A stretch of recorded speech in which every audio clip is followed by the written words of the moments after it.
السلام علیکم۔ دیکھیے، جس غزوہ ایک تو ہوتا ہے، جنگ ہوتی ہے نا، تو جس غزوہ کس کو کہتے ہیں ہمارے دماغ میں آتا ہے نا کبھی کبھی غزوہ ان جنگوں کو کہتے ہیں جس میں حضور صلی اللہ علیہ وسلم شریک ہوتے ہیں، یعنی کہ جس میں حضور صلی اللہ علیہ وسلم ساتھ گئے ہوتے ہیں، جیسے جنگ بدر، غزوہ خندق، غزوہ تبوک، اور جو اسلام کی آخری جو جنگ تھی جس میں حضور صلی اللہ علیہ وسلم شریک ہوئے تھے، وہ کون سی تھی؟ غزوہ تبوک۔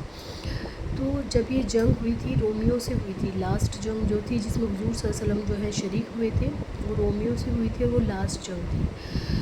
تو حضور صلی اللہ علیہ وسلم نے فرمایا تھا کہ جو جس کے پاس ہو لے کر آ جائے، یعنی کہ جو جس کے پاس جو بھی ہو وہ لے کر آ جائے، زیادہ سے زیادہ جو ہے، کیونکہ اس جنگ میں کتنے لوگ گئے تھے؟ 30,000 لوگ گئے تھے۔ اب 30,000 لوگوں کا جانا، کھانا پینا، اور وہاں جانے میں بھی ٹائم لگا تھا، مہینہ بھر 20 دن لگ گئے تھے۔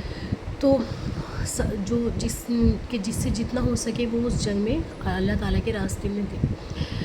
تو سب سے زیادہ جو ہے حضرت ابو بکر صدیق رضی اللہ عنہ جو ہے اپنے گھر کا سارا مال جو ہے اس جنگ میں لے کر آ گئے تھے، یعنی کہ کچھ بھی نہیں چھوڑا تھا انہوں نے اپنے بچوں کے لیے، کچھ بھی، اور سب جو ہے آ کے حضور صلی اللہ علیہ وسلم کو دے دیا۔ تو حضور صلی اللہ علیہ وسلم نے کہا کہ اپنے بچوں کے لیے کیا چھوڑ کر آیا پیچھے؟ تو حضرت ابو بکر صدیق رضی اللہ عنہ نے کہا اب اللہ اور اس کے رسول، یعنی کہ کچھ بھی نہیں چھوڑا۔ پھر اس کے بعد جو ہے حضرت عمر آئے۔ حضرت عمر جو ہے اپنے گھر کا آدھا مال لے کر آئے تھے، اور ان کو یہ امید تھی کہ جو ہے میں جو ہوں سب سے زیادہ دوں گا اس بار، حضرت ابو بکر صدیق رضی اللہ عنہ سے جیت جاؤں گا سخاوت میں۔ لیکن جب وہ آئے اور جب انہوں نے دیا، پھر پوچھا کہ حضرت ابو بکر صدیق نے کیا دیا، تو انہیں پتہ چلا کہ انہوں نے اپنے گھر کا سارا سب کچھ دے دیا ہے جو بھی ان کے پاس تھا۔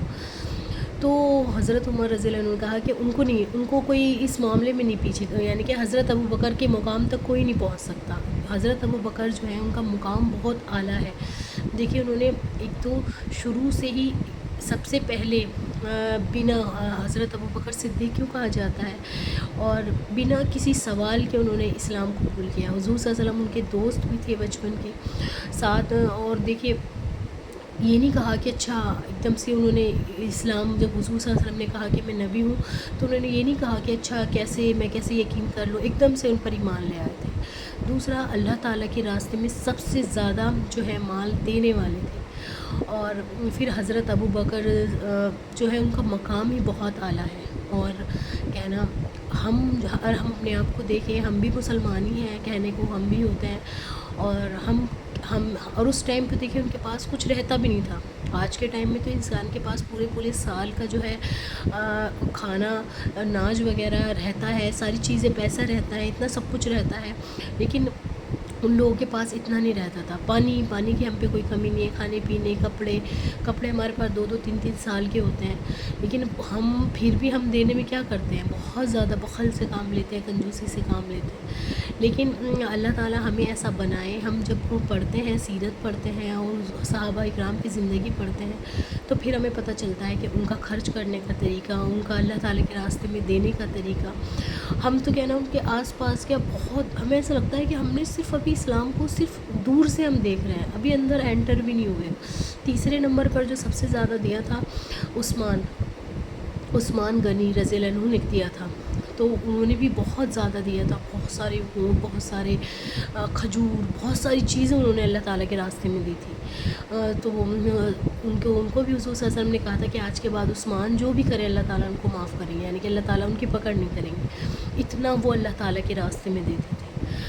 اور کوئی کھجوریں دے رہا ہے، کوئی کچھ دے رہا ہے، اتنا لوگوں نے مدد کی۔ لیکن پھر بھی جب اس غزوہ میں لوگ گئے تو 30,000 لوگ تھے، کھانے پینے کی اتنی قلت آ گئی کہ پتے لوگوں نے کھائے اس غزوے میں راستے میں، کیونکہ یہ سب چیزیں ختم ہو چکی تھی۔ ایک اونٹ پہ 18 لوگ سوار تھے، پہلے 8-10 بیٹھتے تھے، پھر وہ چلتے تھے تھوڑی دور، پھر وہ بیٹھتے تھے۔ اونٹوں کے بھی پاؤں سوج گئے، اونٹ بھی سوج گئے تھے، تو سوچو انسانوں کا کیا حال ہوا ہوگا۔ یعنی کہ کتنی تکلیفیں، کتنی مشکلات جھیل کر جو ہے یہ دین ہم تک پہنچا ہے۔ انہوں نے کہنا ان کے لیے نہ ان کا مال عزیز تھا، نہ ان کی اولادیں ان کے لیے عزیز تھیں، اور کچھ بھی عزیز نہیں تھا اللہ اور اس کے رسول کے آگے. لیکن اگر جو یہی کمپیریزن ہم اپنے آگے کریں، ہمیں تو مال بھی عزیز ہے، ہمیں ہماری اولادیں بھی عزیز ہیں، ہم جو ہے ہم نے قرآن کو جو ہے بعد میں ڈال رکھا، بعد میں اس کو لیتے ہیں ہم سب سے بعد میں. اور وہ جب ہم، لیکن ہمیں امید کیا ہوتی ہے کہ ہم شہداء کے ساتھ اٹھائے جائیں گے، صدیقین کے ساتھ اٹھائے جائیں گے، صالحین کے ساتھ اٹھائے جائیں گے. ان کی قربانی دیکھتے ہیں تو ہمیں ایسا لگتا ہے کہ ہم کچھ بھی نہیں کر رہے. تو اللہ تعالیٰ جو ہے ہمیں ہدایت دے اور ہم جو ہے سیدھے راستے پر آ جائیں اور اللہ تعالیٰ کے